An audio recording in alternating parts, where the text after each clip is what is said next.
शेर की तरह बनो। ये कहानी है भोला की, जो रोज़ जंगल से लकड़ियाँ लाता था।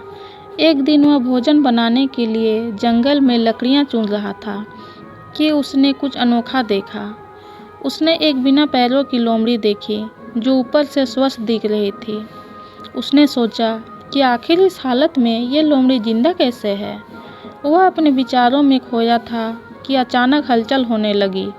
जंगल का राजा शेर उस तरफ आ रहा था। भोला भी तेजी से एक पेड़ पर चढ़ गया और वहां से देखने लगा। शेर ने एक हिरन का शिकार किया था और उसे अपने जबड़े में दबाकर लोमड़ी की तरफ बढ़ रहा था। उसने लोमड़ी पर हमला नहीं किया, बल्कि उसे खाने के लिए मांस के टुकड़े भी दे दिए। भोला को यह देखकर और भी आश्चर्य हुआ कि शेर लोमड़ी को मारने की बजाय उसे भोजन दे रहा है। भोला बुदबुदाया। उसे अपनी आंखों पर भरोसा नहीं हो रहा था, इसलिए वह अगले दिन फिर वहीं गया और छिपकर शेर का इंतजार करने लगा। आज भी वैसा ही हुआ। भोला सोचने लगा कि यह भगवान के होने का प्रमाण है। वह जिसे पैदा करता है उसकी रोटी का भी इंतजाम कर देता है। आज से इस लोमड़ी की तरह मैं भी ऊपर वालों की दया पर जीऊँगा। वही मेरे भोजन की व्यवस्था करेगा। यही सोचकर वह एक वीरान जगह जाकर बैठ गया।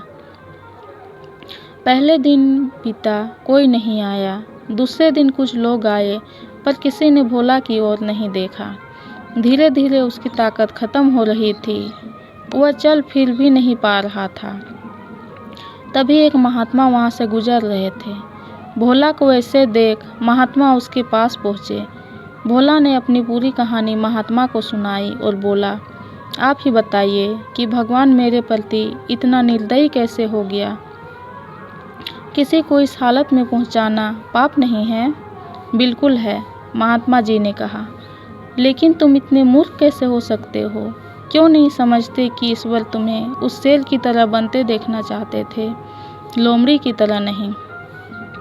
जीवन में भी ऐसा ही होता है कि हमें चीज़ें जिस तरह समझनी चाहिए उसके विपरीत समझ लेते हैं और हम बिना काम करे भाग्य के भरोसे बैठ जाते हैं, ये सोच के कि जो भाग्य में होगा मिल जाएगा। बिना मेहनत के तो भाग्य क्या, भगवान भी साथ नहीं देते। हम सभी के अंदर कुछ न कुछ ऐसी शक्तियाँ हैं जो हमें महान बना सकती हैं। ज़रूरत है उन्हें पहचानने की। ये स्टोरी आपको कैसी लगी कमेंट बॉक्स में ज़रूर लिखें। कहानी पसंद आती है तो लाइक और शेयर कर दें और चैनल को सब्सक्राइब करना ना भूलें। कहानी सुनने के लिए आपका बहुत बहुत धन्यवाद।